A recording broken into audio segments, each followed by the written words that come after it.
Pablo acá nos va a contar algunas cosas sobre representaciones de audio en un sentido más neuronal. Entiendo cómo interpretar representaciones de audio que hace una red neuronal de forma para relacionarla con cosas acústicas, sería la idea. Pablo, Ujú. ¿estoy muy errado? No, estás bien.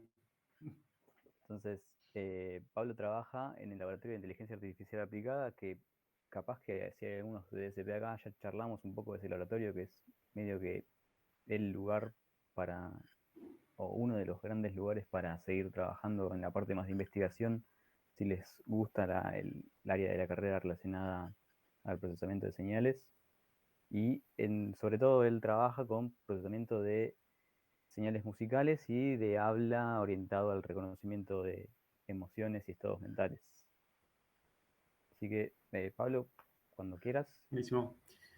Bueno, gracias a la cátedra por la invitación. Un placer. Este, hace mucho que creo que nunca, o sea, con la carrera de ingeniería de sonido de la UNTREF, nunca, salvo ir a algunos encuentros, pero nunca, digamos, di clases o participé más activamente, así que genial hacerlo en este momento. Eh, Y bien, la idea de lo que les quería contar es un laburo que estamos haciendo ahí en el laboratorio que está en la Facultad de Ciencias Exactas de la UBA, en el departamento de computación, más concretamente.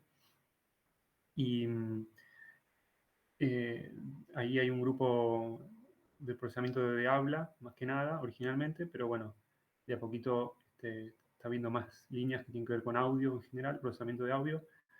Y últimamente, digamos, todo lo relacionado a la inteligencia artificial, estamos todos en la misma situación de que están pasando un montón de cosas. Eh, digamos que todo va siempre últimamente en la dirección de usar redes neuronales para lo que podamos, ¿no? Para todo. Entonces, este, eh, un poco la idea es hablar de no tanto de las aplicaciones que uno puede hacer con, con redes neuronales para procesar audio, que por ahí ya en alguna otra oportunidad vieron o están al tanto de todas las cosas que se están pudiendo hacer para este, transformar audio, generar audio, que, como es, perdón, hay un gato que pasó y me distrajo, este, que tienen que ver de alguna manera como el procesamiento de señales clásico, que se basaba en un montón de reglas y uno aplica un montón de conocimiento, de alguna manera eso se está transformando al uso de redes neuronales y los procesos se aprenden, ¿no? De otra manera, no es como se hacía antes. Bueno, un poquito de eso vamos a discutir ahora, pero digamos, está mucho del procesamiento de señales migrando a hacerlo con la idea de usar redes neuronales o aprendizaje automático en general. Entonces, vamos a los contenidos de lo que quiero contarles. Vamos a ver un poquito eh, una motivación de la idea de representaciones. Por ahí el concepto de representación de audio, no a todos les suene la palabra de la misma manera. Vamos a ver un poquito de eso. Relacionarlo con la percepción sonora. Después un poco de cómo entran las redes neuronales ahí y las representaciones neuronales, más concretamente. Y después vamos a mostrar, vamos a ver como unos experimentos, unos casos concretos de esto que es más bien análisis de representaciones de audio. No solo cómo generarlas, que lo vamos a ver qué métodos se están usando, sino cómo analizarlas. ¿Sí? La parte central de lo que estamos haciendo en el laboratorio, hay varias líneas, pero una es de generación de representaciones de audio y otra es de análisis de representaciones de audio. Porque por ahí lo tienen visto o no, pero las redes neuronales a veces son muy potentes, pero no son muy transparentes, no queda claro qué están haciendo, a diferencia del procesamiento de señales tradicional, donde uno eh, pensaba mucho qué operación matemática hacer a la señal para obtener un resultado en concreto. Con las redes neuronales a veces como es un proceso de optimización automático, se tienen resultados bárbaros, pero no queda claro qué está ocurriendo. Entonces la idea de hacer un análisis de lo que terminan representando las redes neuronales es interesante y se está haciendo mucho ahora. Bien, entonces, primero motivación sobre el estudio de las representaciones. Esto, primero lo empecé a pensar así, digamos, esto no es una definición y tampoco es algo que esté cerrado, pero se me ocurrió pensarlo así, que uno cuando habla de señales, habla un montón de situaciones en donde están involucradas señales, que van desde cómo se generan,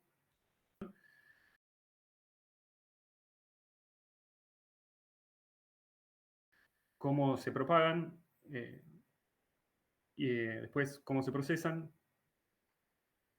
y en muchos casos queremos, para hacer ciertos procesamientos, tenemos que codificar las señales, cambiarlas como completamente de relación por ahí de lo que venían de un medio a cómo se especifican en otro medio. Y, y siguiendo un paso más, empezamos la idea de representación, que ahora después podemos discutir si hay una definición correcta de representación, pero digamos, lo organicé así, ¿no? Pensando en una idea que tiene que ver con, con esta imagen, básicamente. Con la idea de que, digamos, uno puede tener una situación donde está generando señales que puede ser de origen mecánico, que se transforman en señales acústicas, que después se propagan. O sea, ahí ya hay una traducción, después hay una propagación por el aire, después hay otra traducción, en el caso de un micrófono a una señal eléctrica, en caso de la audición vuelve a una señal mecánica de vibraciones. Y después pasan más procesos, por ejemplo, en este esquema la idea es que por arriba es todo un camino relacionado a la computación o a electricidad y, bueno, electricidad en el de abajo también, pero el de abajo sería un camino relacionado a lo que es más perceptual o biológico. Este, y de alguna manera en la situación de pasar de señal eléctrica a una señal informática, hay una codificación bueno, hay conversores que hacen eso, hay muchas maneras de hacerlo.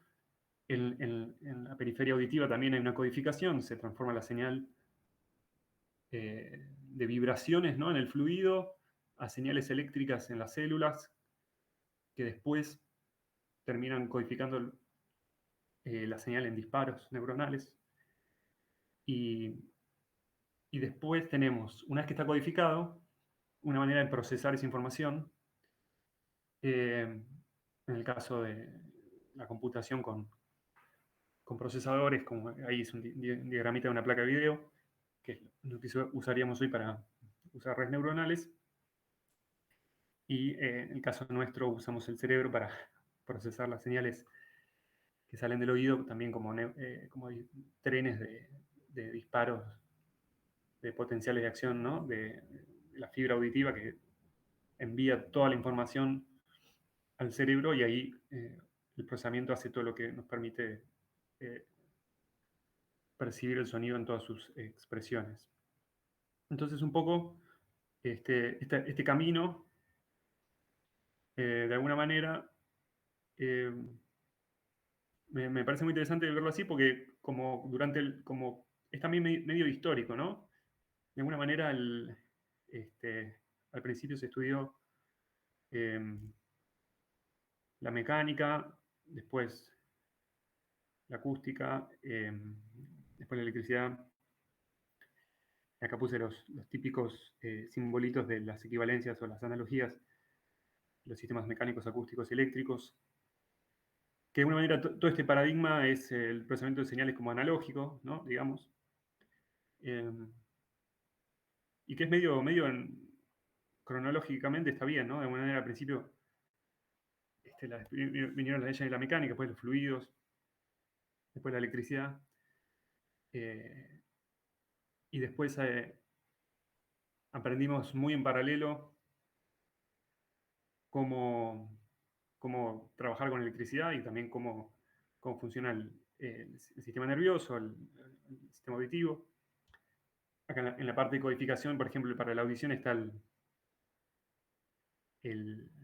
está la célula, es una de las células ciliadas, y esta es la sinapsis de cinta, que es la que termina codificando realmente ¿no? la señal eléctrica que está dentro de la célula en potenciales de acción que van por la fibra auditiva. O sea, como que digamos que este es el lugar donde se codifica. Después, en el caso de un conversor analógico digital, creo que es un tipo delta sigma.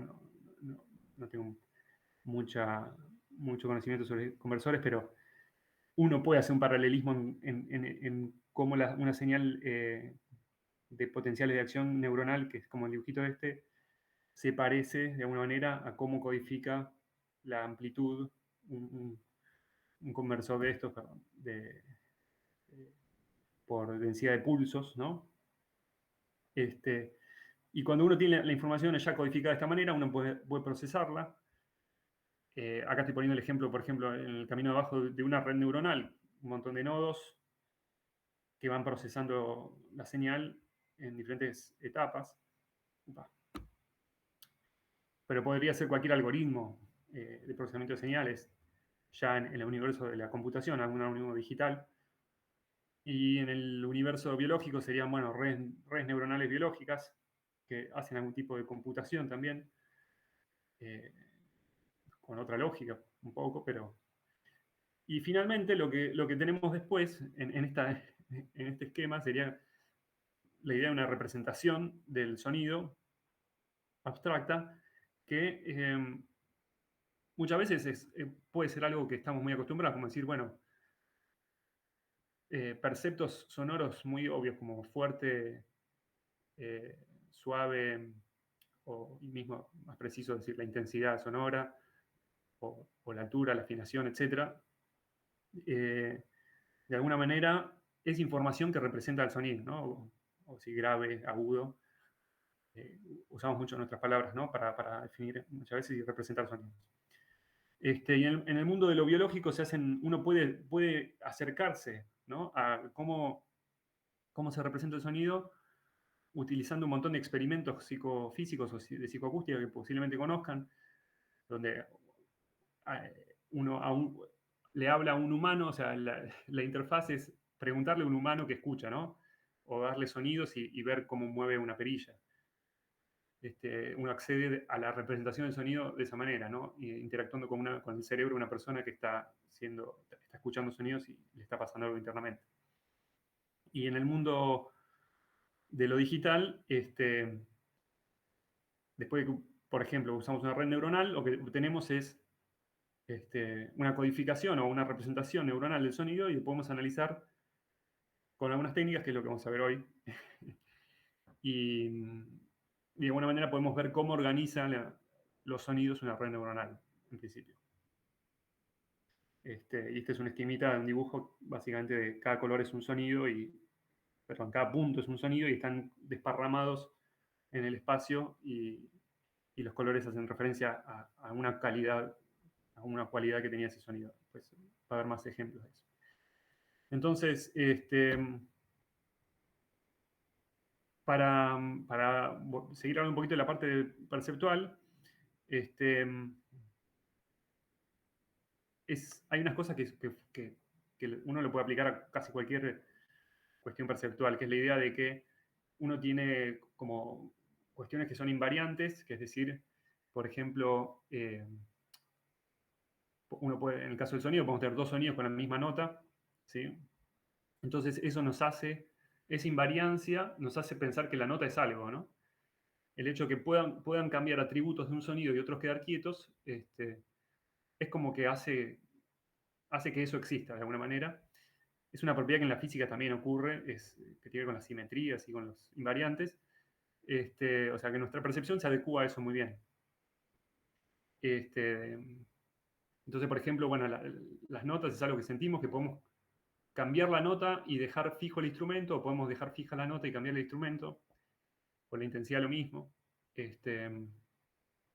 Incluso la nota y la intensidad son las cosas que físicamente están muy bien definidas, como la frecuencia o el periodo de una onda, y la intensidad es la amplitud, o algo relacionado a eso.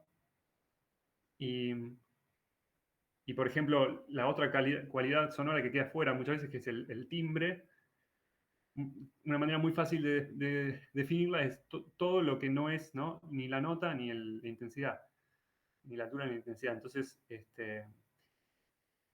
uno de esa manera va generando como diciendo, bueno, lo que se mueve de una manera es un percepto, lo que se mueve por otro lado es otro. Hay como una idea de espacio, ¿sí?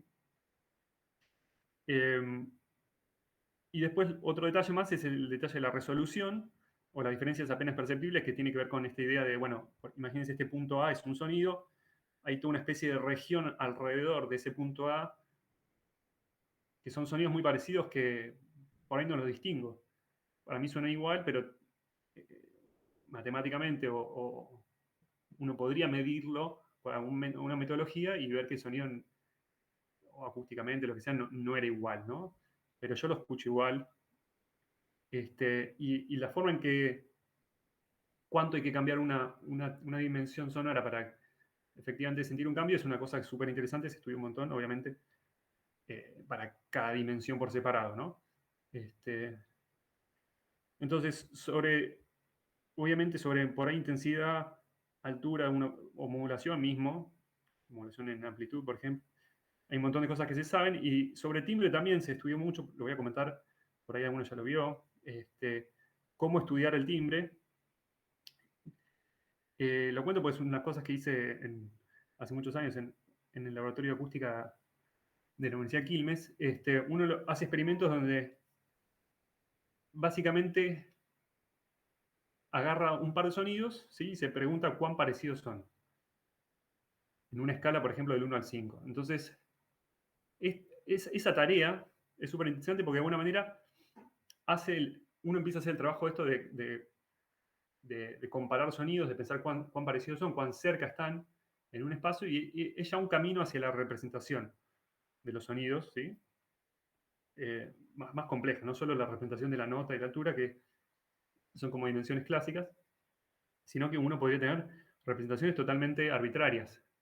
Eh, no hay una sola manera de representar los sonidos. Entonces, si yo les presento dos sonidos, por ejemplo, el de un perro ladrando y el de un pajarito, y después el sonido de otro animal, por decirlo así, o de algo que se parezca a uno pero no sea un animal, lo que uno va a decir para decir estos sonidos se parecen es muy personal. Si una persona es muy, por ejemplo, es muy del palo de la ingeniería en sonido, por ahí va a ser más como analítica, va a comparar los sonidos espectralmente, lo más parecido, pero uno también podría decir estos sonidos están cerca porque son de la misma categoría, como sonidos de animales. Entonces, estos estudios se hacen un montón y aparecen un montón de categorías. Por ejemplo, a veces la gente agrupa los sonidos por el origen, si son de animales, si son sonidos artificiales, si son naturales, ese tipo de cosas, y no solo por si suenan exactamente igual en frecuencia, ¿no? Entonces uno empieza a comparar sonidos y lo que genera, este es un diagramita que, este es como la persona comparando sonidos, esta es la cabeza, y lo que genera después es una matriz de disimilitud perceptual, ¿sí? Que es básicamente decir, bueno, el sonido A con el B eran un número 3 en disímil. O sea que si 5 es muy disímil, 1 sería que son más parecidos. Entonces el número B con el C, por ejemplo, eran más parecidos, pero después, por ejemplo, si escucho el B con el C en otro orden, los escuché al revés, por ahí no dije el mismo número 1, digo 2, como que el orden puede influir. Y una vez que uno tiene esta información de una tabla que dice más o menos cuán parecidos son todos los pares de sonidos, esa información ya de por sí representa o permite generar un espacio multidimensional donde uno puede ubicar los sonidos, es decir, bueno, tengo un sonido acá, tengo un sonido acá, y esta es la distancia que percibí, este sonido con este lo tengo que poner acá, y esta es la distancia que percibí, y ese espacio en principio puede ser muy grande para satisfacer todas estas distancias o eh, disimilitudes perceptuales. Y hay técnicas como una que se llama escalamiento multidimensional o multidimensional scaling, que lo que permiten es agarrar esta información, estas matrices, estas distancias, y transformarlo en una representación más compacta. más fácil de ver, de hacer un gráfico al menos, como un gráfico en 3D, en 2D o hasta en 1D. Entonces, esta es una forma de decir, ok, la gente tuvo esta relación entre estos sonidos, lo paso a pocas dimensiones, y de alguna manera uno va a pretender que las dimensiones que queden ahí en, en este espacio sean dimensiones importantes, que me discriminan bien, mira, estos sonidos están de este lado, estos sonidos están de este lado. Entonces, esto se hizo por primera vez con sonidos, más o menos por esta época, 1977, un experimento conocido en el mundo del timbre, con sonidos de instrumentos orquestales, tipo fagot, flauta, oboe, etcétera, cello. Entonces la gente escuchó un montón de estos sonidos y comparó básicamente este sonido y este se parecen, este sonido y se parecen. Hicieron esa matriz, hicieron ese algoritmo de escalamiento multidimensional y obtuvieron un diagrama 3D como este, donde cada puntito de estos es un sonido de un instrumento.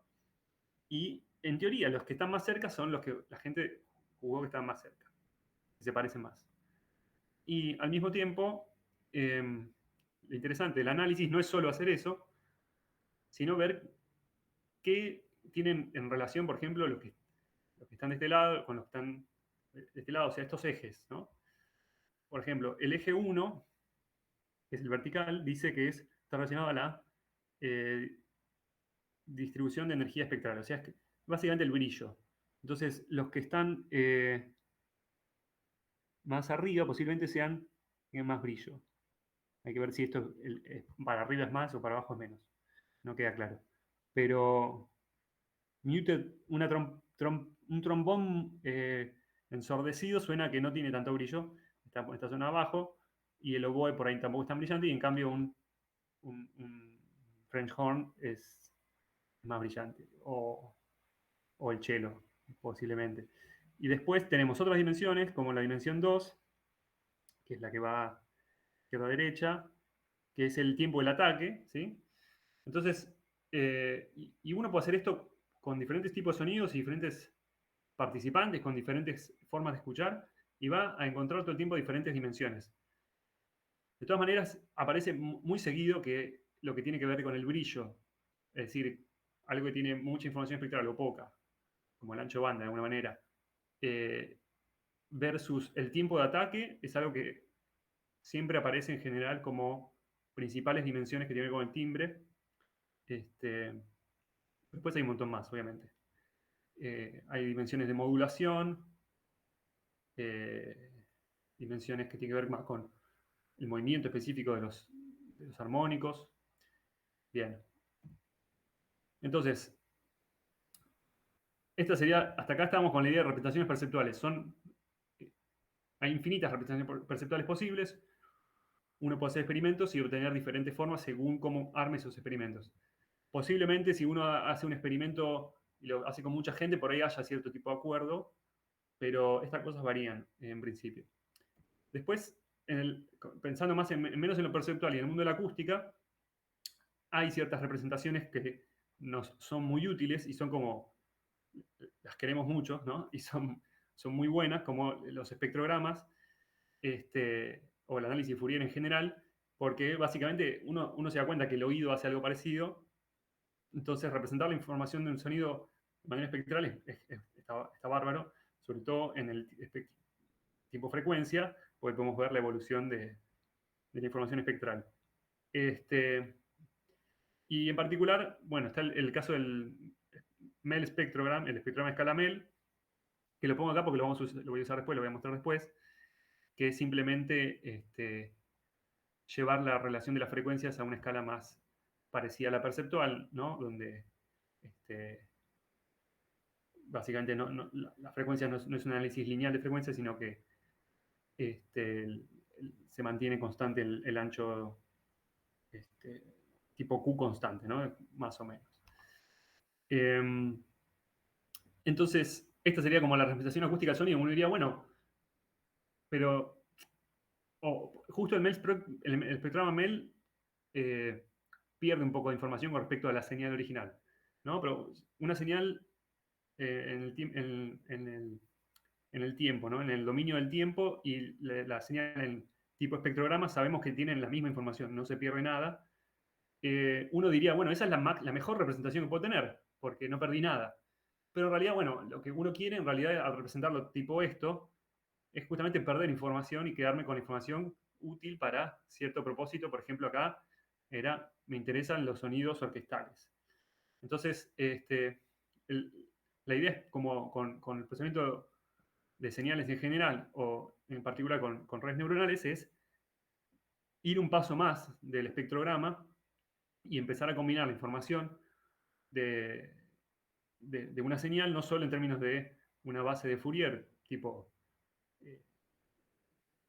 no entienden, ¿no? Como una base de sinusoides, sino en patrones más complejos, ¿no?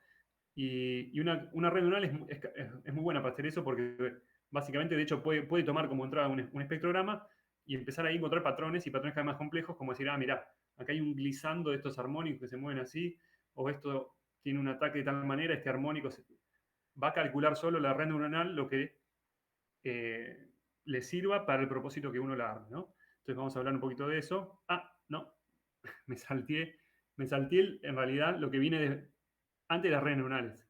Antes de las redes neuronales hubo mucho laburo para crear atributos y descripciones sonoras con ecuaciones, ¿no? Con análisis, de decir, ah, quiero medir esto a partir de la señal eh, y a partir de y con esto quiero construir algo más, ¿no? Por ejemplo, esto es muy gracioso. Quería una lista larga de descriptores acústicos y le pregunté a ChatGPT y funcionó bastante bien. La tuve que prolijar un poco, lo fue acomodando, pero y le fui pidiendo cada vez más. De repente dije, bueno, decime atributos tímbricos y me dijo brightness, darkness. Está bien. No sé si todos estos tienen una fórmula atrás, pero muchos sí. Atributos rítmicos, hay muchas de estas cosas que se pueden computar.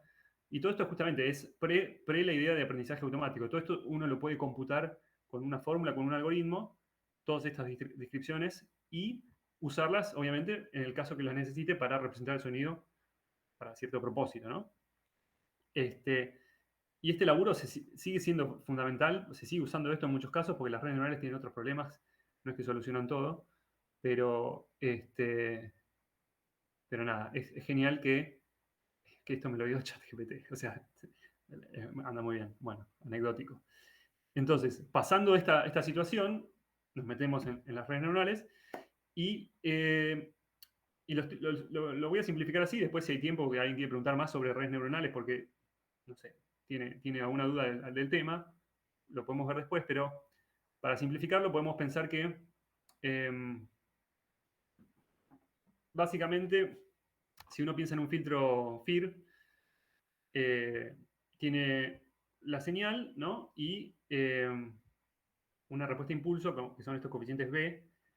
Y si uno lo piensa, es básicamente hacer el producto interno entre ese pedacito de señal y esos coeficientes, ¿no? Entonces, acá puse la fórmula del producto interno, ¿no? Digo, todo el mundo la conoce, pero es para verla de cerca y decir, ah, bueno, sí, un filtro FIR, en realidad es una convolución, ¿no? Pero si me quedo en un pedacito de señal, no voy moviendo la señal en el tiempo, es una operación sencilla de álgebra lineal. Y básicamente lo que uno puede pensar es que, bueno, si yo tengo un filtro, voy a tener un producto interno, y si tengo muchos filtros, en realidad es un producto matriz vector. O sea, podemos pensar que este vector X, esta columna X, son tres muestras de una señal que se va a mover en el tiempo la señal, y cada una de estas filas es un filtro distinto. Entonces, cuando multiplico esta señal por esto, obtengo la salida del filtro para ese sample, esa muestra en particular. Después, si esto se mueve en el tiempo, se va a hacer una convolución, obviamente. Pero lo interesante es que cuando uno estudia redes neuronales por un lado, dice, ah, bueno, las redes neuronales son productos matriz vector, donde los parámetros o los números, los coeficientes que tiene la matriz se aprenden ¿no? para el propósito que quiere optimizarse con la red neuronal. Entonces uno puede pensar claramente que las redes neuronales son básicamente filtros FIR en paralelo. Yo estoy cómodo con pensarlo así, o sea que lo cierto es que uno a veces el filtro FIR o un filtro lo aplica directamente a la forma de onda. Acá uno puede aplicar la idea del producto matriz vector a cualquier señal, a un espectro, a una imagen, a cualquier dato, lo puedo multiplicar por una matriz, la matriz se va a aprender automáticamente y me va a dar el resultado de estas, de como va a aprender los filtros, ¿sí? Y en paralelo, muchos, o sea, esa es la gracia, ¿no? Aprende, no un filtro, un montón, y todos al mismo tiempo y para el propósito que le demos. Entonces, veamos un poquito más qué propósitos puede usar una red neural. Entonces, en principio, si uno pone una sola capa, un solo set de filtros, es difícil. Pero si uno pone una serie, ¿sí? Apilada, ¿no? de capas de neuronas o de filtros o de matrices, como lo queramos ver, uno puede básicamente cada vez generar información cada vez más compleja, ¿no? Entonces, imagínense que acá hay una señal, se multiplica por una matriz, me sale un vector, lo multiplico por otra matriz, me sale un vector, y así, esto si lo paso por un montón de capas, voy a estar colectando cada vez información más compleja, incluso con algunos métodos y otras cosas que se pueden hacer, puedo resumir la información de varios segundos de audio en un solo número al final y puedo pedirle a mi red neural que me diga qué instrumento sonó recién, ¿no? Ese sería una típica aplicación de red neural que predice qué instrumento está sonando, por ejemplo. Esta tarea sería una tarea que se dice que es un aprendizaje supervisado donde uno tiene que, para empezar, decir, bueno, este sonido es este instrumento, ¿no? Y tener una lista para cada sonido, qué instrumento es, y optimizar la red neuronal, todos sus parámetros, para que cuando escucha ese audio diga, es este instrumento. Esa es una manera de elaborar con redes neuronales. Existen otras maneras que son no necesariamente utilizar un dato que especificó un humano. O sea, decir que un sonido es una flauta, eso lo dijo un humano. Porque la flauta la inventaron los humanos, ¿no? Pero dado un sonido, por ejemplo, calcular qué frecuencia fundamental tiene, eso también lo hace un humano, pero en realidad el humano diseñó el algoritmo que calcula qué frecuencia fundamental tiene ese sonido. Entonces hay un paso intermedio interesante que es usar redes neuronales para imitar algoritmos que ya hacemos nosotros. ¿Sí? Entonces uno agarra un montón de sonidos, le calcula la frecuencia fundamental a todos esos sonidos y después hace que la red neuronal vaya prediciendo lo que yo ya sabía hacer con un algoritmo. Bueno, tiene un montón de ventajas en algunos casos, en otros no. Pero uno puede usar una red neural para, de alguna manera, aprender algo que ya estaba en el audio, ¿sí? Porque la frecuencia fundamental ya estaba dentro de ese audio. En cambio, que era una flauta no estaba necesariamente en el audio, se lo tuve que decir yo. Entonces, esto a veces se lo puede llamar como aprendizaje con autosupervisado o self-supervised. Y también lo que se hace más hoy en día en un montón de aplicaciones, mismo en imágenes, en Stable Diffusion y en generadores de texto y un montón de otras cosas de inteligencia artificial, redes neuronales, es tener una situación donde uno va a transformar, va a encodear la señal a través de un proceso a un espacio donde justamente este es el espacio de la representación neuronal donde vamos a trabajar nosotros, lo que les voy a contar después, y, y también voy a generar un proceso. Acá las flechitas están mal, deberían ir para la derecha, pero bueno, simplemente invertir la imagen. La idea es que uno comprime la señal y la hace que se vuelva a generar la misma señal a la salida. Entonces uno habla de codificar y decodificar, y la idea es que la señal que entra y la señal que sale sea la misma, y uno le pide a la red neuronal que haga eso. Entonces, si la tarea de la red neuronal es procesar toda esta información, achicarla en cantidad de dimensiones. Acá, imagínense, si tengo un segundo de audio, pueden ser 44.000 muestras, y acá eso puede terminar en muy poquitas muestras, o muy poca, información, muy pocos números, y esto lo puedo expandir de nuevo, vuelvo a tener el audio, y si la red neuronal es capaz de volver a generar el mismo audio, significa que había un montón de información redundante que la borró, porque efectivamente hubo una compresión, ¿no? Entonces, este esquema se llama autoencoder o autocodificador, y es como el más básico, si alguno quiere empezar a hacer cosas neuronales y audio, por ejemplo, y de este tipo, es una buena forma de empezar. Con este tipo de arquitecturas de redes neuronales se hacen mucho de los separadores de fuentes, ¿no? Que uno le da una pista y te la separa en fuentes. Básicamente uno encodea como un espacio donde se entienden las fuentes por separado y después cuando decodea para varias fuentes y genera las señales independientes.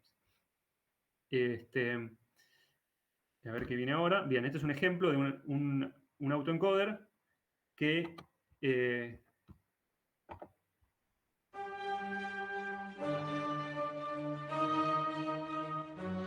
está agarrando el audio de Mozart, de esta sinfonía, y le está proyectando un espacio de 2 dimensiones. Entonces, de alguna manera, cada instante de lo que suena termina en 2 dimensiones, ¿sí? Es un punto que este punto es capaz de, si seguimos por el camino del decodificador, es capaz de volver a generar el audio, ¿sí? Pero fíjense lo interesante que esto ya es una representación interesante, una representación neuronal específica para esta pieza musical, solo para esta sirve, donde separa de alguna manera como los momentos de la pieza, las notas claramente, la intensidad, fíjense que va como del rincón izquierdo y abajo hacia arriba, o sea, estas son las partes más piano, y las partes más intensas son las que están más arriba a la derecha, ahora va para ahí. Y las frecuencias más o menos tienen que ver con el otro eje. O sea, uno podría rotar esto para que sea mucho más, esta idea de tener un eje que correlaciona más con una percepción y otro eje que correlaciona más con otra. Y esto es lo fantástico, que es un autoencoder como el que estaba acá, pero que termina en dos valores para cada, como que pensemos más o menos cada 10 milisegundos de audio o algo así, o 20 más o menos, un número pequeño de audio, termina en 2 numeritos. Y esos 2 numeritos después vuelven a generar esos 20 milisegundos de audio, y después el audio se va moviendo, entonces esos 2 puntitos, esos 2 numeritos se van moviendo en ese espacio, ¿sí? Me voy a ir pasando un poco rápido algunas cosas porque por ahí mejor tener más tiempo para charlar después. Pero esto, por ejemplo, es un paper y muestra que a medida que uno hace crecer la cantidad de números o de neuronas, también se le puede decir, o las dimensiones de la codificación, ¿sí? El tamaño de este espacio acá, del espacio que nos interesa, a medida que uno lo crece, el error cuadrático medio de cómo puedo resintetizar el audio, pues la tarea es volver a generar el audio igual que el que entró, el error ese baja, ¿no? O sea que si yo cuando lo pasé a dos dimensiones esto, perdí un montón de información. El audio que escuchábamos recién no era el audio sintético. El audio sintético se escucha bastante bien igual, pero perdí información, pero igual espacialmente tiene sentido esa información, ¿no? Entonces, todavía es útil. Bueno, hay un montón de técnicas para probar autoencoders. De hecho, hoy en día se está usando una versión mucho más avanzada de un autoencoder, donde la idea es, dada una entrada, fíjense que esto es como una especie de espectrograma que está cortado en cuadraditos, ¿sí? Donde uno va a seleccionar algunos nada más, se llaman los parches, ¿sí? Que quedan visibles. Voy a codificar solo estos parches y voy a obtener una representación, ¿sí? De esos parches en un espacio neuronal, ¿no? Y la idea es que después voy a generar, bueno, acá hay un paso que después podemos charlar, pero lo importante es que voy a generar después una decodificación que la idea es que va a tratar de predecir los parches que no vio, ¿sí? acá esta operación de mean square error, lo que vamos a querer optimizar con la red neuronal esta es el error cuadrático medio entre los parches que no vio, pero los originales, y los parches que no vio, pero los que están sintetizando. ¿Sí? Entonces fíjense que, de hecho, en la imagen se ve un poco que la figura acá a la derecha tiene menos como definición. Estas imágenes se ven muy chiquitito, pero bueno. Entonces, esta es una versión como más moderna de un autoencoder, pero es las que más se usan hoy en día. Y esto usa la tecnología dentro de Transformers, que es el tipo de arquitectura neuronal que se está usando en ChatGPT, Stable Diffusion y todas las cosas de ahora usan. Ya no es solo productos de matrices con vectores como era antes o convoluciones, sino que es, ¿no? Arquitecturas Transformers.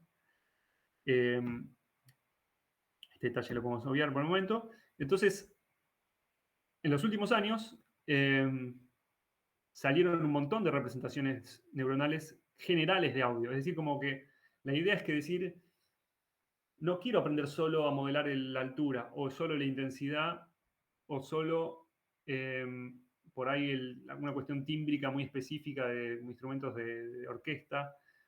Quiero aprender una representación general de audio, o lo más general posible. Que es muy difícil, porque ya como charlábamos un poco, va a depender mucho de la aplicación. Entonces lo que se hace es, se trata de generar una representación general de audio y testearla en diferentes como tareas y ver, a esta le va mejor en esta tarea, a esta le mejor más. Entonces acá puse algunas. Acá incluí el nombre, el apellido de Leo Pepino, que trabaja con nosotros en el laboratorio y está haciendo un doctorado en este tema específicamente y él tiene su propia representación que ya la va a publicar y no voy a mostrar resultados con eso, pero anda bárbaro. Y acá, no me quedó el link, esto, herebenchmark.com, es justamente lo voy a acceder rápidamente en un segundito, para que tengan una idea de cómo se ve laburar con este tema. Es básicamente, hay representaciones, cada una de estas filas es un modelo neuronal que representa audio, y cada una de estas columnas es una tarea. Por ejemplo, esta columna es de detección de género musical.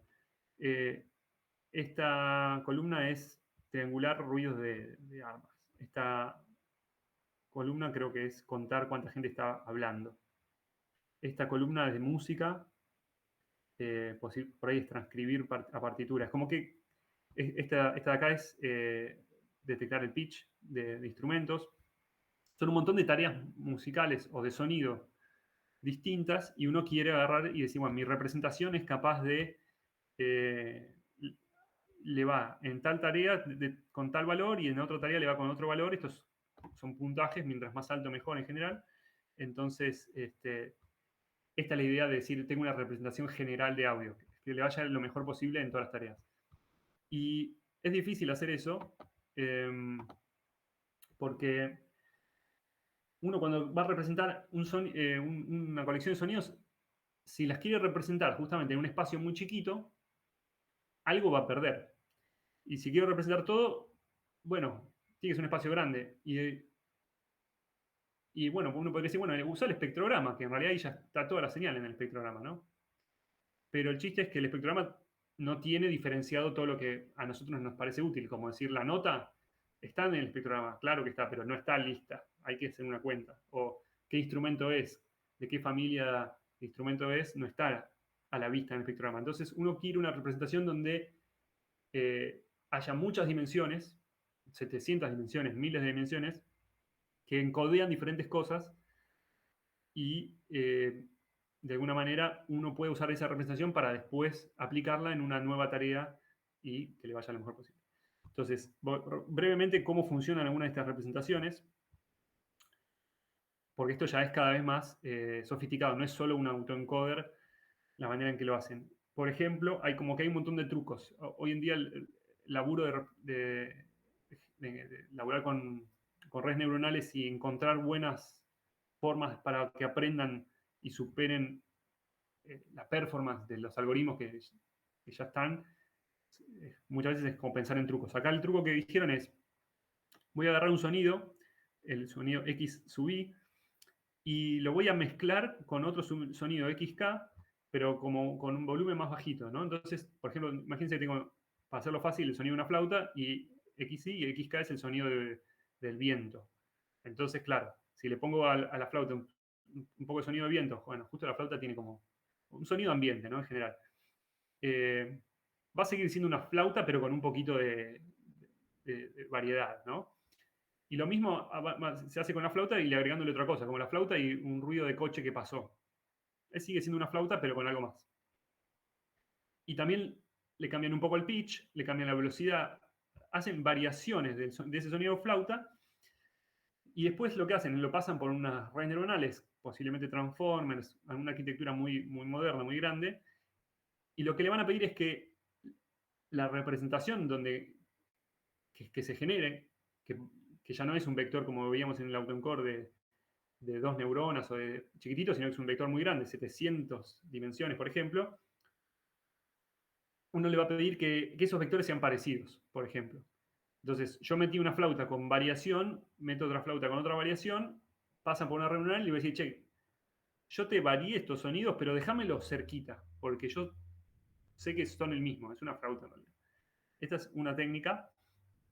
Este, otra técnica mucho más complicada, fíjense lo que es el esquema este sistema se llama Encodec y lo sacó Facebook hace poco y es básicamente como una versión neuronal de un MP3 o un sistema para codificar audio con bajo bitrate. Entonces, en definitiva, lo que hacen es, tengo el audio de entrada, lo pasan por una red de convolucional, donde acá termina en una representación que es la que yo voy a usar, que vendría a ser una representación nueva que aprendió sola. Acá pasa por un montón de cosas súper sofisticadas de cuantización, donde esto lo que termina generando es justamente una especie de serie de tokens o serie de palabras que codifican el audio con poco bitrate, y además son jerárquicos, entonces de alguna manera viene un token y ese token define los otros tokens que van a venir. Estoy diciendo token porque por ahí con todo el tema del chat GPT escucharon la palabra token, pero bueno, es como que usa cosas relacionadas a codificar palabras, ¿sí? O elementos discretos, sería, a diferencia de usar un espacio continuo. Y la idea es que después esto se vuelve a transformar en audio, y esto sí parece un autoencoder, o la idea de encoder-decoder, y acá fíjense que el nombre de esto es quantizer, justamente porque discretiza todo, y para que funcione esto, el entrenamiento, tienen que hacer un montón de trucos, decir, bueno, quiero que se parezca el audio con el audio, el espectrograma con el espectrograma, esto con esto, acá, bueno, agregan un montón de cosas. Y funciona bárbaro, suena muy bien y comprime mucho más en memoria de ocupación de disco que un OGG, que un MP4, lo que sea. Anda bárbaro. Y lo que se puede usar es la representación continua que está acá, donde estoy marcando, porque es de alguna manera una representación que es general de audio, porque esto funciona para comprimir cualquier tipo de audio. Después, otra técnica es muy parecida a la primera que dije, pero esto es algo que lo entrenaron solo con música. Le pusieron este nombre, Music to Vec, la idea de paso información musical, audio, a un vector, a una representación, ¿no? Y la idea es que le enmascaran el mismo, un audio, que acá fíjense es un audio musical, tiene acordes, es lo de menos eso, y enmascaran un pedacito y básicamente le dicen a la red que trate de predecir qué dijo otra red en este espacio enmascarado. O sea, son técnicas, no. Si alguno después quiere charlar esto, lo podemos ahondar, pero ahora vamos a los resultados, porque tengo resultados de cómo analizar diferencias de estos sistemas que conté recién. Entonces, para organizar el tipo de análisis, lo que voy a plantear es lo siguiente. Voy a armar una grilla de sonidos que es arbitraria y uno puede armar la grilla que quiere y podría ser no solo una grilla en 2D, sino en más dimensiones, pero esto es para como hacerlo más amable.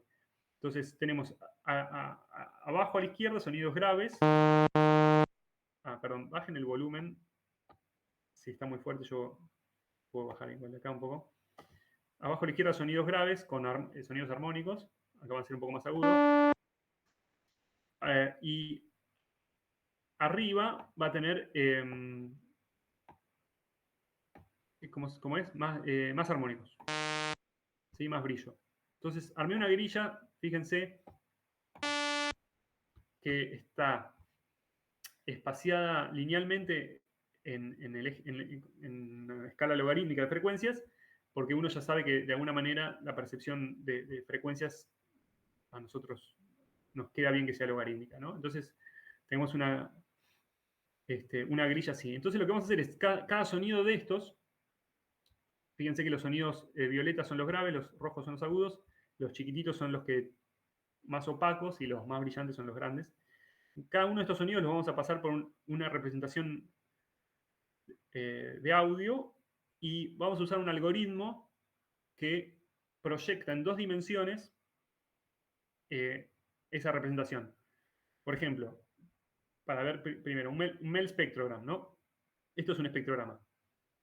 El espectrograma, creo que tenía 128 frecuencias, ¿sí? Como si fuesen 128 canales auditivos, por ejemplo, algo así. Entonces, un sonido, en realidad lo estamos representando como 128 numeritos. Porque fíjense que todos estos sonidos son estacionarios, suena siempre igual. Básicamente estoy promediando todo el sonido, todo el tiempo. Entonces, cada puntito de estos, como espectrograma, es en realidad 128 números. Pero no puedo hacer un gráfico de 128 dimensiones. Entonces usamos un algoritmo que lo proyecta en 2 dimensiones, ¿sí? Y se ve así. Entonces fíjense qué pasó acá. Tenemos como agrupados por la nota, ¿sí? Porque siempre está con el mismo color, ¿no? Se ve. Todo lo que es el mismo color está agrupado o con una forma de viborita, ¿no? En general, los más chiquitos están más cerca del centro y los más grandes se van alejando. Entonces, se puede ver fantásticamente que el espectrograma, el MEL Spectrogram, está organizando estos sonidos de una manera coherente. Es decir, este sonido y este sonido están cerca en este espacio en 2 dimensiones, entonces también van a estar cerca en el espacio de 128 dimensiones. Pero lo que falló, de alguna manera, es la distribución global. Porque yo sé que los sonidos esos por ahí tendrían que estar más, tener esta forma más de grilla, y acá la grilla se perdió. Entonces, lo interesante es que si en vez de usar espectrogramas tipo MEL, pasamos a las representaciones neuronales, pasan diferentes cosas. Por ejemplo, esta que se llama viola, fíjense que hay algo tipo grilla, pero está como deformada. Por ejemplo, estos sonidos acá, estos violetas los mezcló todos, como que ya esta frecuencia, que es la más grave, no le dio igual el tema del brillo. Y pues fíjense que acá los grandes están para abajo y acá los grandes están para arriba. Acá se cambia de nuevo la orientación, pero acá se ve como que si agarramos solo este cachito de los más agudos, se ve como que hay una grilla, más o menos, pero cuando el brillo llega a cierto valor ya se ve todo junto. Después, esta representación no la conté justo mientras estaba contando porque es la que conté primero, que era un autoencoder que mascaraba, ¿sí? Que se llama Self-Supervised Audio Spectrogram Transformer. Fíjense que este sistema no le está dando bola al tema del brillo y tampoco está organizando nada. Juntó todos los sonidos que tienen la misma nota en un lugar, básicamente. De hecho, rompió el orden, porque el rojo está acá, el naranja está acá, el verde está acá, ¿no? No hay un criterio como este. Después, en Codec, que es la que conté, que es la primera parte de este sistema que armó Facebook, fíjense que sí, ya tiene una pinta bastante bien. al input original. En cambio, bueno, no perfecto esta parte, pero fíjense que esto de hacerlo con los ojos no puede ser la solución final para decir esta representación es mejor porque me baso en mis ojos, porque además este algoritmo que transforma, en el caso de encodec, no recuerdo cuántas dimensiones son, pero pongamos que sean 500 dimensiones. Estoy transformando 500 dimensiones en 2. Algo de información voy a perder, pero ya que lo pueda ver es bastante... habla muy bien de esta representación. Y este Music to Vec también, más o menos bien, pero como diferente que este, ¿no? Acá este le va bien con esta frecuencia, las graves, las violetas, y este con las violetas le va un poco peor y le va mejor con las rojas. Entonces, como decía recién, no podemos basarnos solo en cómo se ven estos gráficos para evaluar. Entonces, para evaluar cuán bien representa este espacio, esta grilla, una de estas representaciones, lo que vamos a hacer es una operación matemática que se usa en el ámbito de las redes neuronales para justamente evaluar este tipo de cosas, y que es básicamente la siguiente pregunta es, si yo calculo la distancia entre estos dos puntos, por ejemplo, y entre estos dos puntos y entre estos dos puntos, de alguna manera puedo tener la distancia entre todos los pares de puntos, ¿no? Eso lo hago para mi grilla, que es donde yo partí. Y después tengo una representación como esta y tengo las distancias entre todos los puntos también acá. Pero no en este caso que es la visualización en 2 dimensiones, sino en el espacio donde vive esta representación real, que es 128 dimensiones, por ejemplo.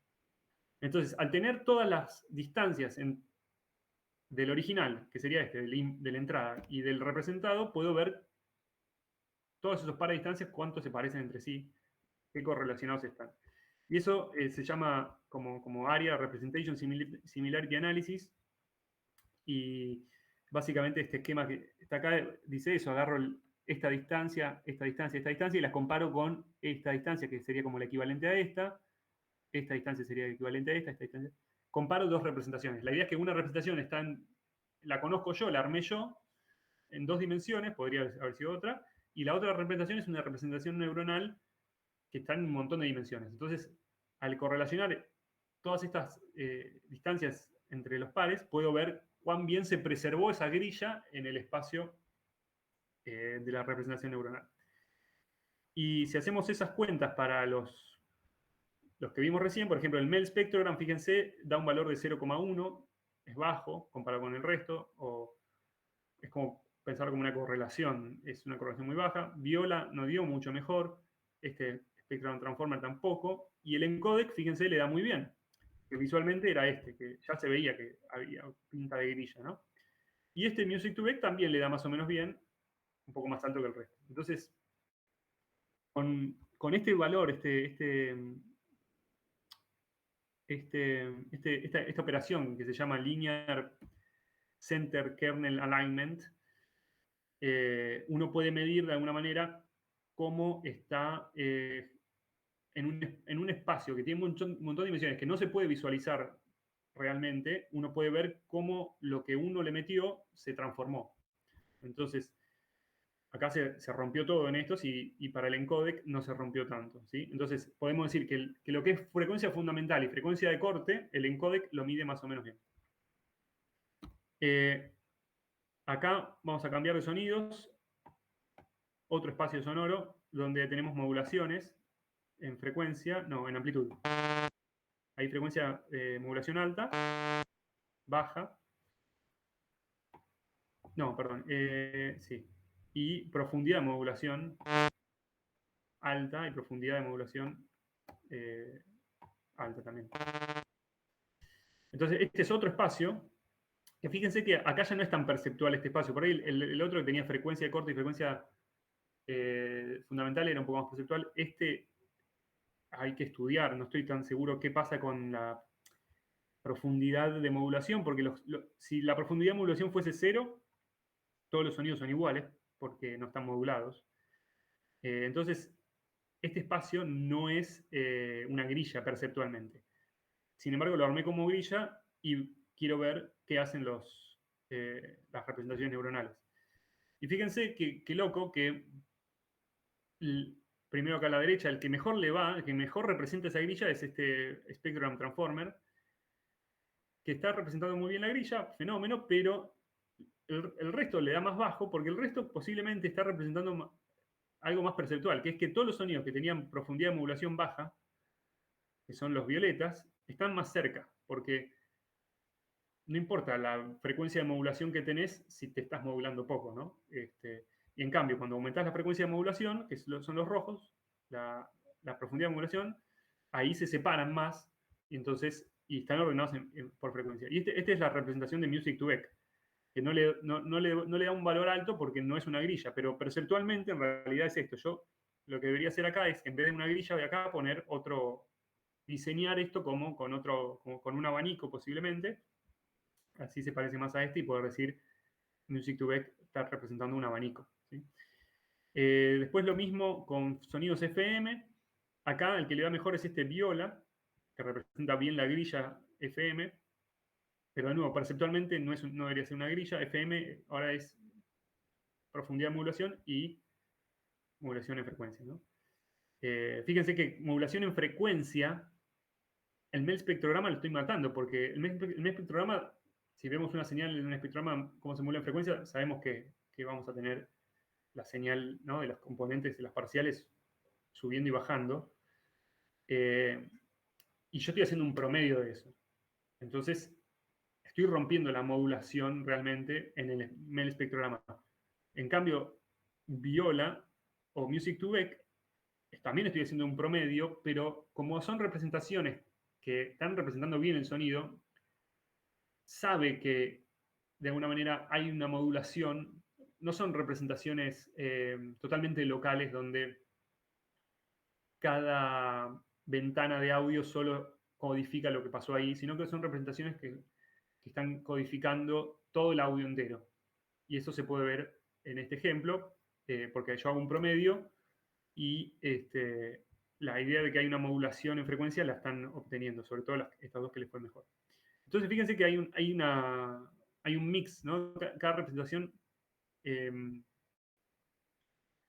representa bien diferentes cosas. En codec es una representación que es mucho más local, porque no tiene la parte del transformer todavía, es solo convolucional, entonces acá esta parte no la mide también. Y este audio spectral transformer diría que es el más viejo de todos estos, entonces no es tan bueno porque se fueron mejorando estas redes. Y para agregar un dato más, estas representaciones, esto fue un estudio de estos tonos sintéticos que escuchamos recién de modulación frecuencia, modulación AM, o tonos con diferentes filtros, o diferente ancho de banda. Si uno quisiese hacer una representación neuronal que represente, por ejemplo, el espacio tímbrico que veíamos al principio, donde teníamos sonidos de orquestas, ¿no? Oboes, chelos, etcétera, que son estas letritas de acá, English horn, French horn, uno puede hacer una representación neuronal que haga eso. No solo puede hacerlo, sino que en realidad puede hacer que el espacio se condicione a eso. Es decir, este es un laburo donde agarran y hacen un autoencoder, lo mismo que veníamos charlando, y en el centro, en la representación del autoencoder, le dicen, mirá, vos tenés que parecerte a lo que la gente percibe, ¿sí? Que son estas matrices que conté al principio. Es decir,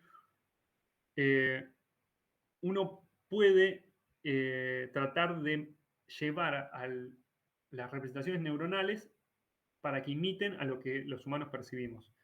En el primer caso de acá, esta grilla suena razonable a algo que nosotros percibimos porque las frecuencias las vemos como siempre en escala logarítmica, la frecuencia corte también.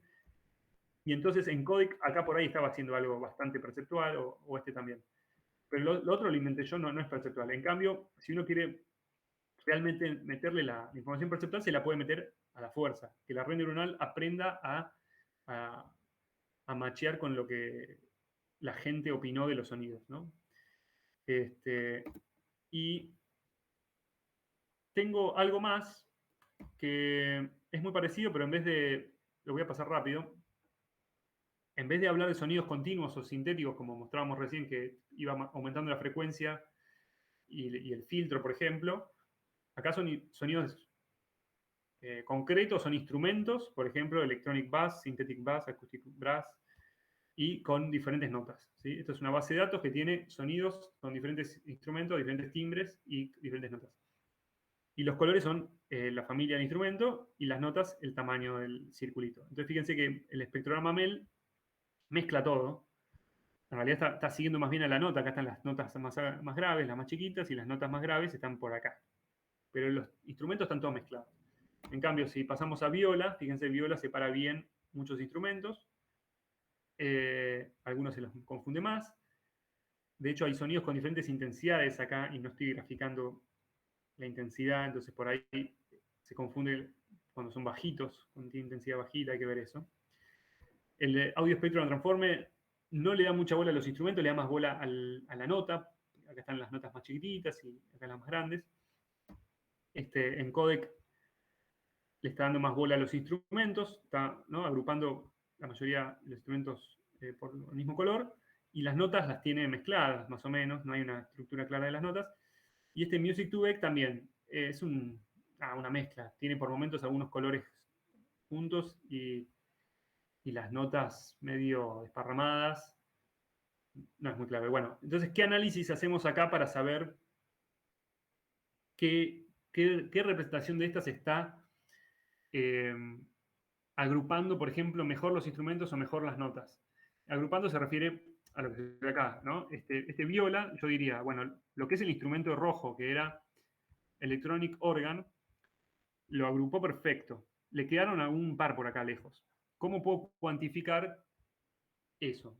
El método que vamos a hacer es agarrar un puntito rojo, por ejemplo, de una misma clase de instrumento, y decir, decime a qué distancia más o menos están todos los otros instrumentos de tu misma familia, y compárame con a qué distancia están los de otras familias. Y si más o menos me da que están más cerca los tuyos, eso me va a mejorar el puntaje y me va a decir, estás agrupando bien los instrumentos. ¿Sí? Y le puedo hacer la misma pregunta con las frecuencias, con las notas. Agarro este puntito que tiene, no sé, una nota do de la octava 4, por decir algo, y busco los otros dos de otros instrumentos, y están todos desparramados. O sea que esto las notas no las está agrupando perfecto. En cambio, este sí, por ejemplo, acá hay muchas notas del mismo tamaño. ¿Sí? Entonces la lógica es esa, es como una técnica estadística que me la salté ahora para no perder más tiempo, pero fíjense que mientras más alto es mejor agrupación. Entonces este viola y este encodec, esta forma de visualizar, ¿no?, la distribución es como que tienen la mayor cantidad de puntos con un puntaje, el máximo es 1, o sea que 0,8 es más o menos bueno. Hay muchos puntos que están bien agrupados por su instrumento. En cambio, el MEL Spectrogram, por ejemplo, no agrupa muy bien, no tan bien por instrumento, está como más bajo que todos estos. Bueno, este SAST también está bajo, tiene algunos puntos altos, es como, bueno, es muy variable esto, como se puede ver. No hay una representación que sea perfecta en agrupar, por ejemplo, todos los instrumentos. Lo que va a ocurrir es que si agrupo muy bien los instrumentos, las notas no las voy a poder agrupar bien. Entonces, fíjense que este encodec, que agrupó más o menos bien instrumentos, da un valor de 0,5 para las notas, que 0,5 en realidad es el valor de aleatoriedad. Es como decir, tengo las probabilidades 1 medio y 1 medio de que las notas que yo tengo al lado son las mismas notas o son otras notas. Cuando es 1, el valor significa que la probabilidad de tener al lado mío el del mismo grupo es alta.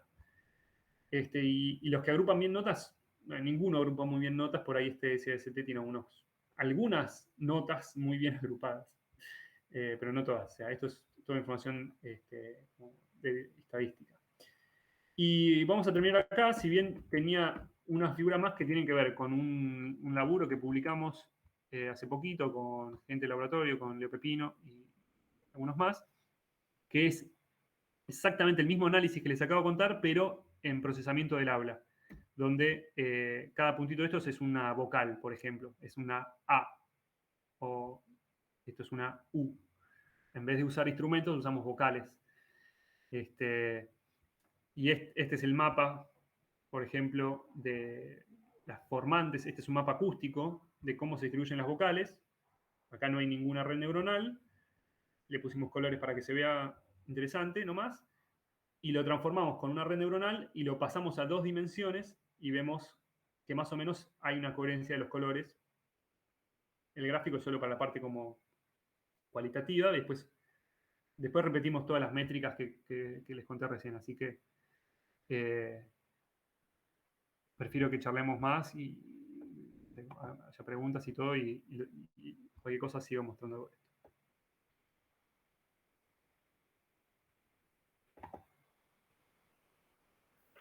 Bueno, buenísimo. Para mí estuvo re divertido. Bueno, genial. Así que no sé si alguien quiere hacer una pregunta. Adelante. Yo tenía un par de preguntas.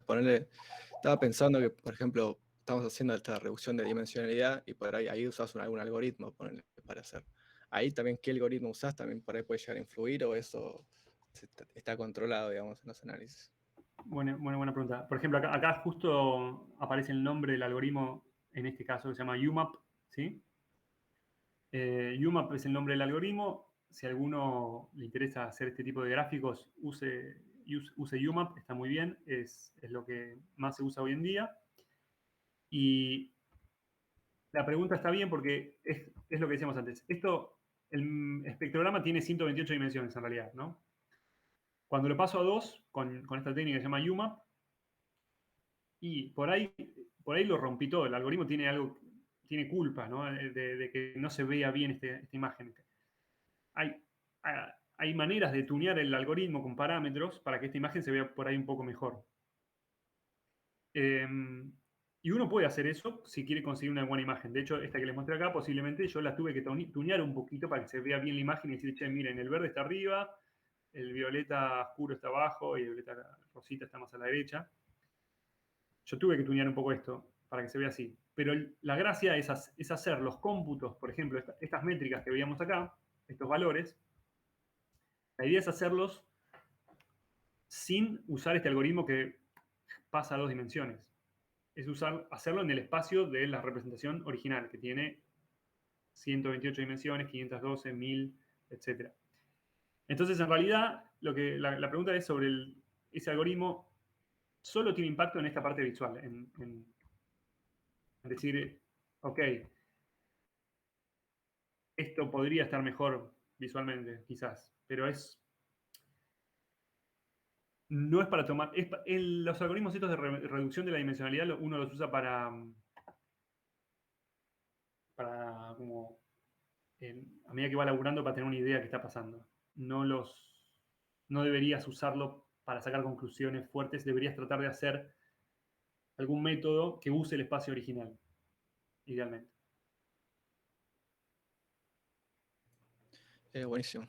Y te pregunto también, por ahora, digamos, por lo que estuvimos viendo, digamos, o sea, hay mucha diferencia, digamos, según la tarea. Entonces, o sea, por cómo está la historia del arte, conviene, digamos, aplicar la red o lo que sea que vos quieras hacer a un caso particular, pero la idea, digamos, es como poder generar una red general que después de ahí pase como bloque a todos los bloques puntuales, digamos. ¿Eso está cerca o todavía estamos...? Mirá, ese es el doctorado de Leonardo Pepino, está muy enfocado en eso. Es difícil. Posiblemente se puede hacer, es decir, estamos cerca, sí, y quizás la forma de hacerlo sea juntar muchísimos audios y generar una representación que tenga un espacio muy grande a lo ChatGPT, que si lo comparas con otros modelos, ChatGPT realmente es gigante. Y por eso decís, si lo prueba, decís, che, anda muy bien esto. Como que entiende todas las cosas, de todos los dominios, ¿no? En cambio, si uno intenta hacer lo mismo con algo muy chiquitito, ves que se queda corto o aprende más de una cosa y no de otra. Entonces, por ahí la alternativa es tener muchos recursos, muchos audios, mucha computadora, pero el problema que tiene eso es que después es difícil de usar, porque si es algo muy grande, no lo podés correr en tu computadora, es impráctico. Entonces hay un balance ahí y quizás algún día obtengamos algo compacto que se puede usar con GPUs hogareñas, que pueda representar absolutamente todos los audios, todos los problemas de sonido, que sea buenísimo. ¿Hacia dónde apunta ya hay laburos en esta dirección? ¿Hacia dónde apunta el campo de audio y redes neuronales? Con todas las movidas de los modelos de lenguaje de ChatGPT, etcétera, está yendo en una dirección que es muy, yo no sé si es la mejor, es útil en algún punto, pero tampoco queda claro si va a tener los mejores resultados, pero es un sistema en el cual vos le das un audio y una instrucción de texto, ¿no? Y con el texto le decís, decime qué hay en el audio y te dice qué hay en el audio. Con el texto le decís, separame la fuente del audio y te la separa. Básicamente le das órdenes, ¿no? Con texto al modelo y le metiste también el audio en el mismo modelo y opera el modelo sobre el audio y sabe sintetizar nuevo audio con lo que vos le pediste o sabe analizar el audio. O sea, GPT-4 es un sistema multimodal, ¿no? Ya todavía no lo pudimos usar mucho por ahí, pero analiza imágenes y texto al mismo tiempo. Como que le puedes dar una imagen y un texto y hacerlos convivir en el mismo mundo. Y con audio va a pasar lo mismo. Un sistema que analiza audio y texto y puede generar texto y audio según lo que vos quieras, va potencialmente a andar muy bien. No sé si, por ejemplo, para separar fuentes, para uso musical, del estilo, che, yo quiero separar, realmente extraer la voz de un tema para hacer algo musical, tener toda la calidad sonora que pueda, por ahí va a seguir siendo útil usar una red neuronal que se entrenó solo para eso, ¿no? Clarísimo, gracias. Gracias a vos. Buenas, Pablo. ¿Cómo estás? Muy buena la charla. Yo quería preguntarte por algo que en realidad tenía ganas de investigar y justo viene al pelo todo lo que mostraste, que es básicamente hacer tipo clustering de respuestas al impulso de salas, ¿no? de respuestas al impulso acústicas. Y, o sea, más o menos sé por dónde encararlo, pero capaz, desde tu experiencia, quería preguntarte cuál te parece la mejor forma de procesar las respuestas al impulso, de forma que después pasar por un UMAP o un Disney, como para tener esa representación 2D o 3D. Porque una de las dudas que tenía era, también la más fácil o la más común es el espectrograma, pero no sé si para justamente respuestas al impulso, donde la resolución temporal me puede molestar, es la mejor. Bien, está buenísimo el tema, me parece súper interesante. Diría que lo que primero que uno tendría que tener muy en claro es qué es lo que para uno define una respuesta a impulso, es decir, cuáles son las dimensiones categóricas posibles. Sabemos que respuestas de impulso hay infinitas, ¿no? Pero por ahí uno dice, che, la verdad que yo me encantaría que mi clúster tenga, por ejemplo, todas las respuestas de impulso de un mismo recinto, todas las respuestas posibles que yo puedo generar en un mismo recinto que estén en un clúster. Por ejemplo, todas posiblemente tengan el mismo tiempo de caimiento, no todas, pero depende de cuán lejos también pongas, supongo, cuán alejados estén, ¿no? El tema, o la relación directa y irreverente va a variar un montón en el mismo recinto. Por ahí eso no lo querés considerar, pero sí otras cosas. Entonces, diría que en realidad lo lindo sería probar muchas representaciones. Cualquiera de todas estas debería hacer algo interesante y ver justamente qué se preserva en cada una. Por ahí algunas te preservan el mismo recinto, por ahí otras directamente van a lo espectral y es, bueno, los lugares secos versus los no secos, o otras miran más el tiempo. Habrá que sé poco de todo el universo de respuestas de impulso, pero probaría todas estas. Cualquier cosa me escribís y el código que calcula estas representaciones es así en Python. O sea, hoy en día es todo muy fácil. Están estos lugares que se llaman Hugging Face, que uno puede acceder a modelos. y nada, es audio, entra audio, sale vector, ¿viste? Como Claro.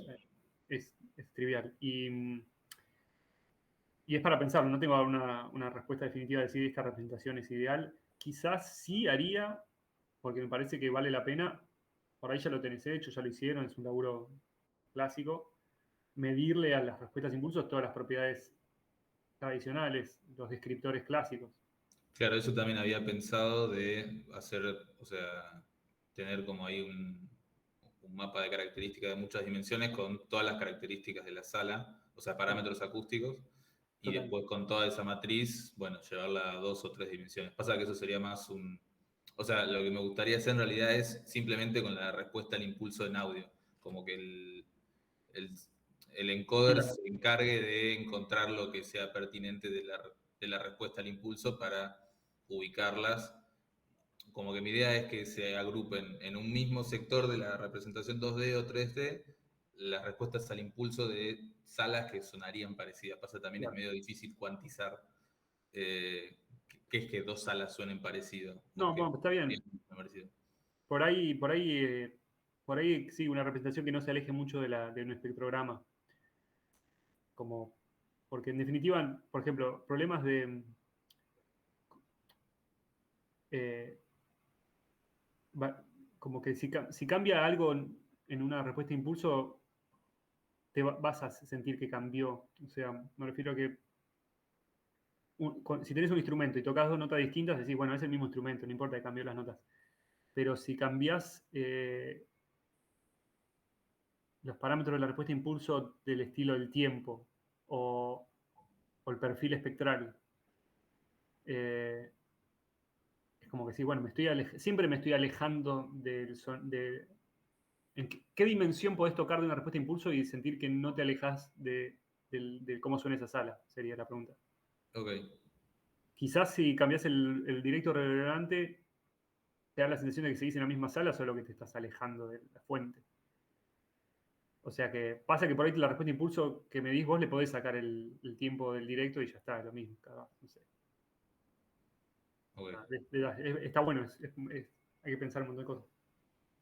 Buenísimo. No, igual me sirven las preguntas que me hiciste que me tendría que hacer como para encararlo. Genial. Buenísimo. Cualquier cosa después te escribo. De una. Gracias.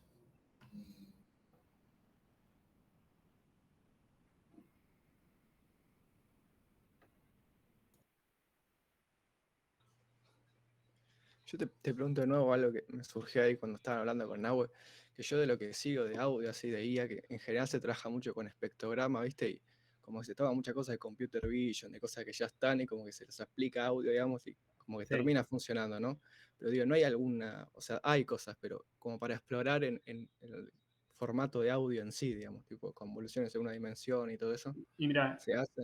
este encoder, o sea, este es el modelo que se llama encodec, ¿no? Que es un nombre muy trabalenguas, pero usa un encoder que es todo convolucional 1D sobre audio. Facebook viene usando mucho directamente sobre el audio directo. Medio que lo que vos decís está bien. Hay gente que usa espectrogramas, como este. ¿Sí? Porque este es un laburo que era de imágenes, como decís, un método que era de imágenes, y lo robaron y dijeron, se lo aplico a espectrogramas. Y anda bien. Y Facebook viene usando estas convoluciones 1D y también anda bien. O sea que andan bien las dos cosas. Lo loco es que habrán estudiado que para sintetizar audio a partir de un espectrograma de magnitud tenemos un problema que es que no tenemos la fase bien definida, pero hay maneras de generar esa fase porque en definitiva como que mucha de la información está en la magnitud, ¿no? Y la fase tiene siempre algún tipo de relación, no es única. Entonces, muchas veces se labura con espectrogramas porque hay métodos neuronales que reconstruyen la fase muy bien. Entonces, si yo quiero hacer algo de síntesis, por ahí puedo laburar con espectrogramas lo más bien. Y al final le meto lo que se le dice un vocoder neuronal que me genera a partir del espectrograma el audio. Y hoy en día suenan bárbaros. Entonces, como que por el lado de la síntesis ya no es un problema usar solo espectrogramas. Por ahí, por el lado del análisis, uno podría decir, bueno, me estoy perdiendo algo usando solo el espectrograma. Nada, es súper interesante, todavía no queda claro. De hecho, este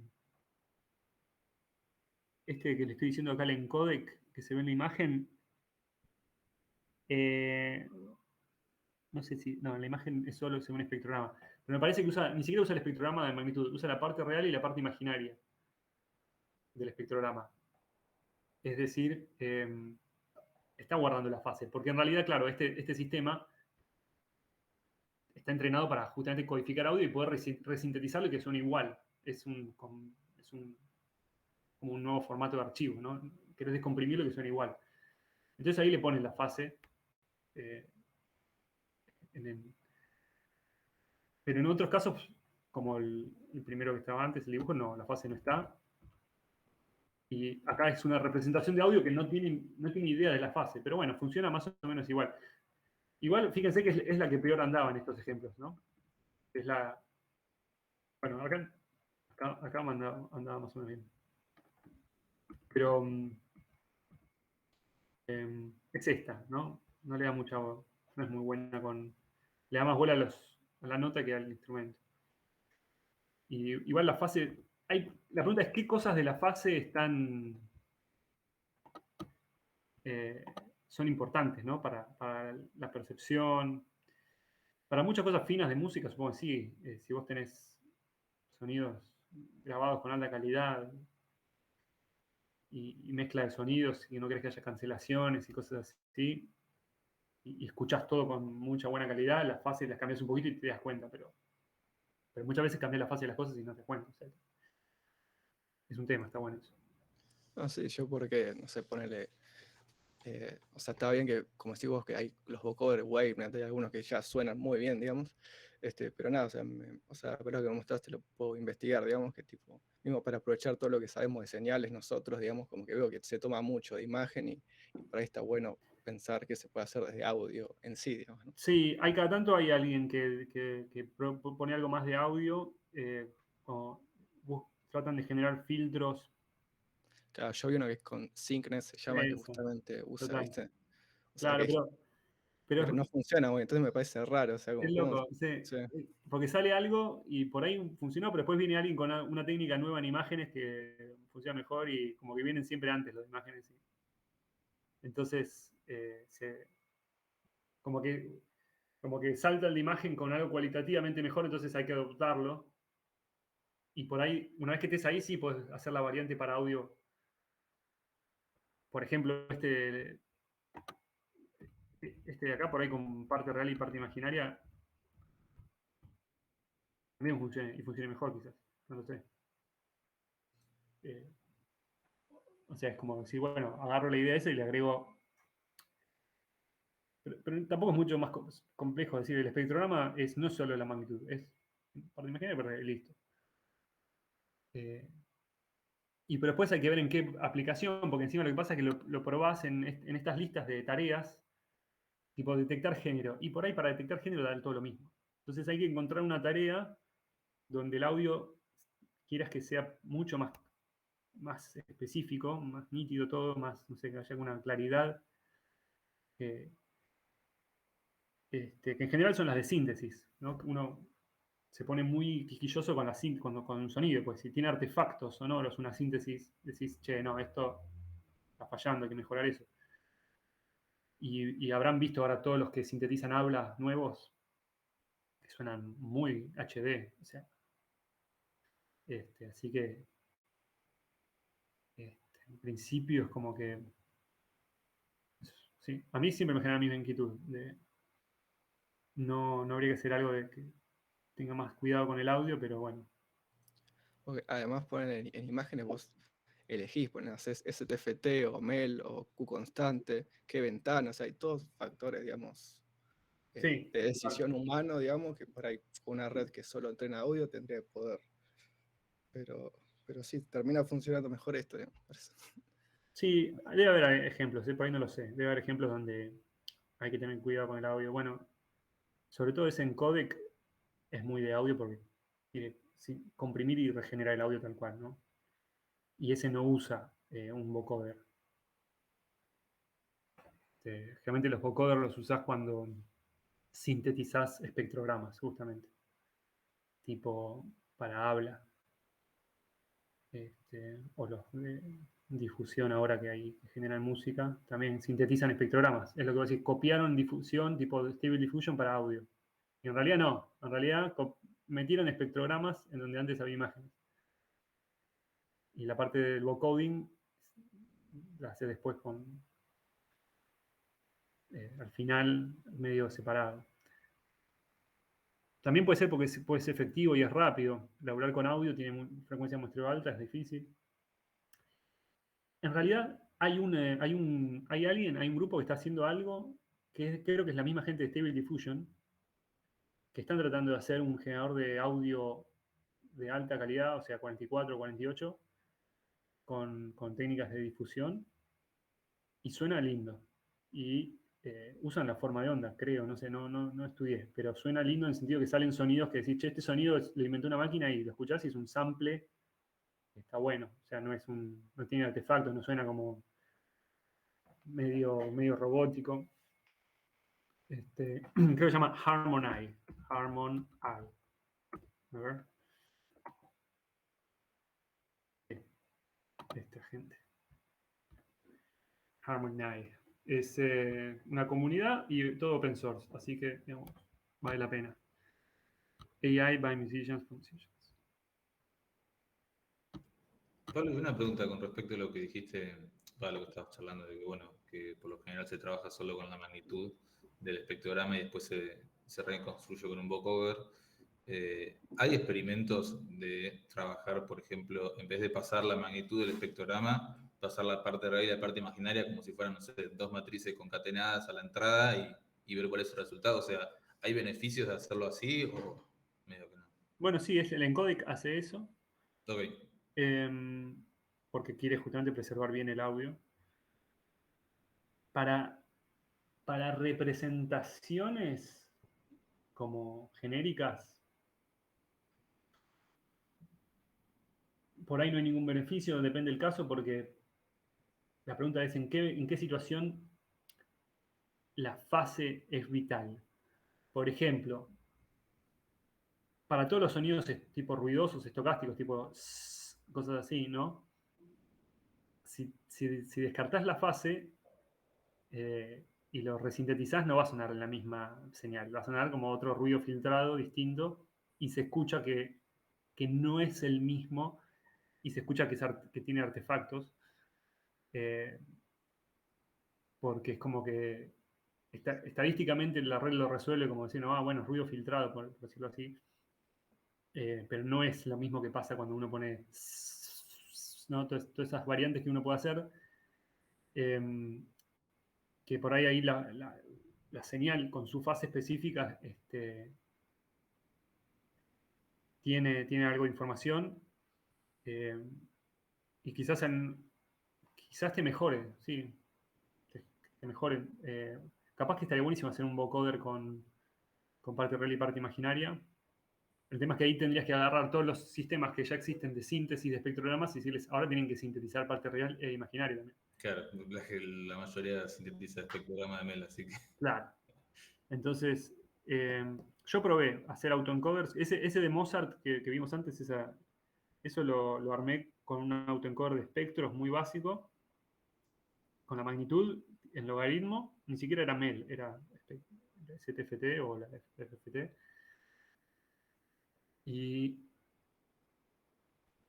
probé poner parte real e imaginaria y no era drásticamente mejor ni nada, era como muy parecido todo. Entonces, y a veces en algunos casos era peor porque le estás dando más información y no sabe a priori qué significa ser parte real y parte imaginaria, que en realidad vos querés decirle, che, bueno, en realidad si me combinás así, podés obtener la magnitud y si me combinás así, podés obtener la fase. Tiene que aprenderlo solo. Capaz que hay una manera de guiar con ejemplos donde tenga sentido la parte real y la parte imaginaria y la fase como algo útil. Y con algo de tipo physics informed, o sea, como pasarle ecuaciones que debería respetar, por así decirlo, o ya es muy intrincado. Bueno, eso va de la mano de los modelos de síntesis modulares que hay, tipo DDSP, Differential Digital Signal Processing, que en realidad, más allá de si es física o no, es como que le pones módulos, ¿no? Que la red no es genérica, sino que la red es un sintetizador tipo modular con osciladores, filtros, etcétera, pero diferenciable. Entonces podés aprender cómo controlar todos los parámetros de un sinte modular. Y ahí en realidad es genial porque está generando la fase. Vos le decís, imitame este sonido, y bueno, el oscilador y el onset, ¿no? Típica situación de sinte modular donde vos tenés un oscilador que lo prendés cuando tirás un onset y ahí arranca la oscilación y va a aprender cómo arrancar, a qué fase arrancar para machear al sonido que quiere imitar, por ejemplo, en esos casos. Ok.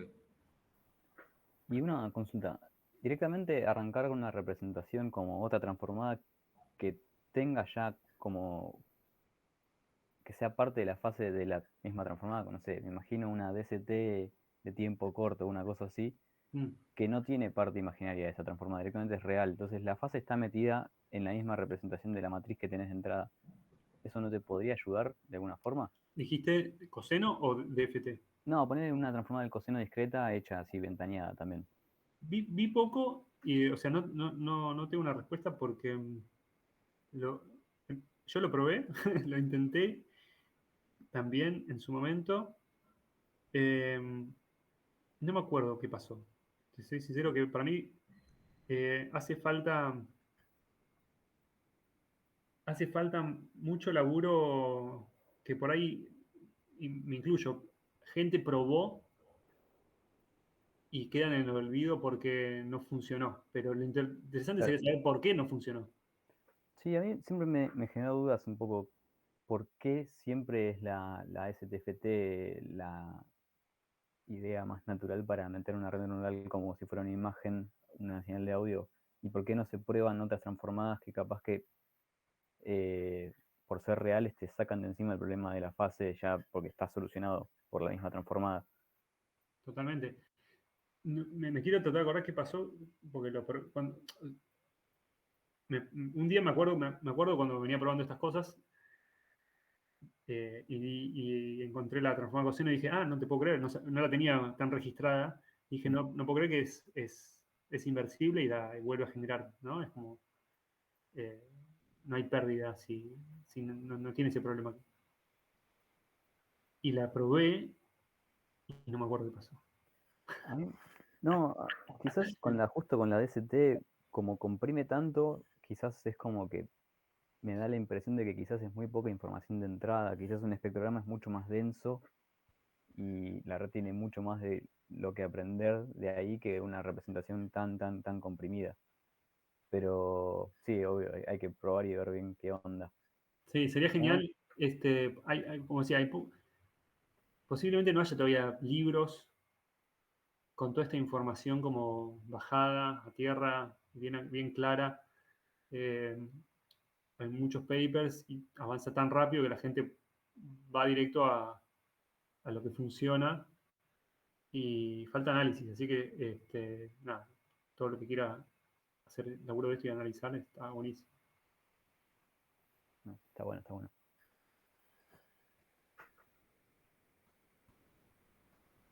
Bueno, chicos, ¿alguna otra pregunta más?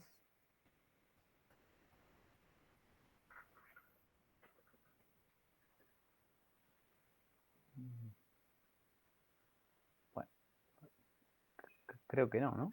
Entonces, Bueno, muchas gracias por la invitación. no. Gracias a vos por la charla. Gracias por la charla. Buenísimo.